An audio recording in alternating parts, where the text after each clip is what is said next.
Producers like Jamaican-born Chris Blackwell were planting the seeds of the reggae music business. We were just about the first people who decided to record Jamaican artists making popular music for a Jamaican audience.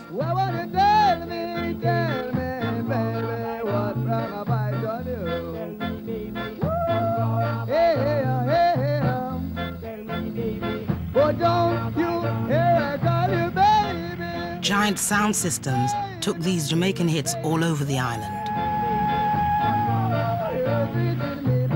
I used to go to dance to listen to ska when I was very small. I couldn't get in the dance.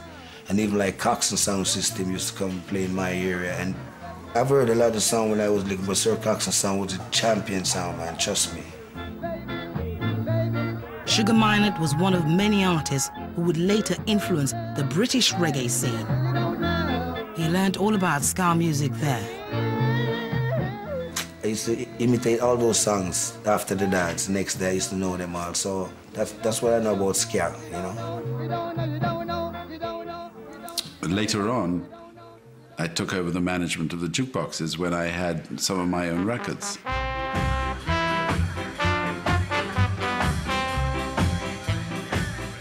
If I took off a record which had been on the jukebox for a bit and replaced it with a new record that the people didn't like, you'd hear immediately.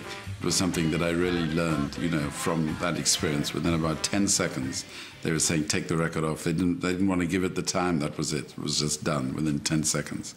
And then sometimes, you know, there'd be a record that they'd like and everybody would get really excited. You know, it was an incredible sort of experience of instant response.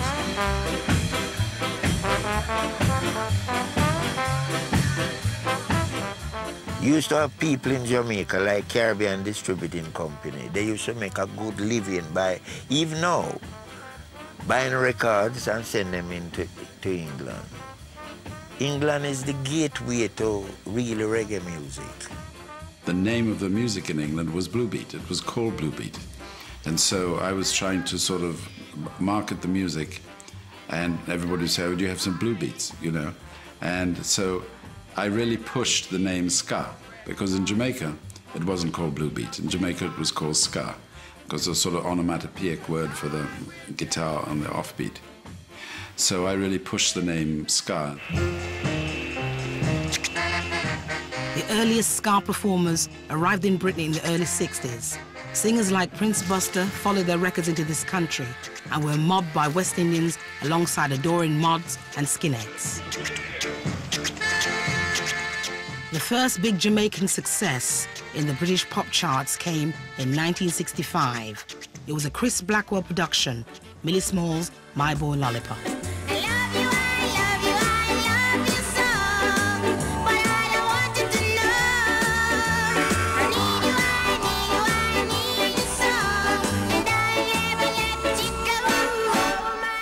This record of Millie, which I knew was going to be a hit when I finished working on it.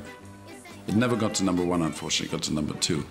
But it became a huge hit and it changed my life completely.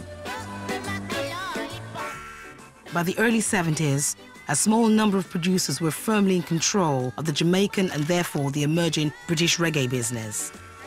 Though tens of thousands of records were distributed around the UK, many artists were not receiving much reward. Accountability was always a problem because it was about them. Oh, I'm selling you a record in England and, you know, you just have to take my word for it. This is how it goes. It was difficult to sue these people because you didn't know who to sue. We were told that it went to Jamaica to the producer. When we went to Jamaica to get our portion, we were told that it was left here for children to give it to us. I never really trusted these outlets. You're supposed to get a percentage on every record that is sold. That is royalty, mechanical royalties. You could get publishing, money from publishing, copyright, and these things. And I never used to get that at all. Just the £10 and that's it.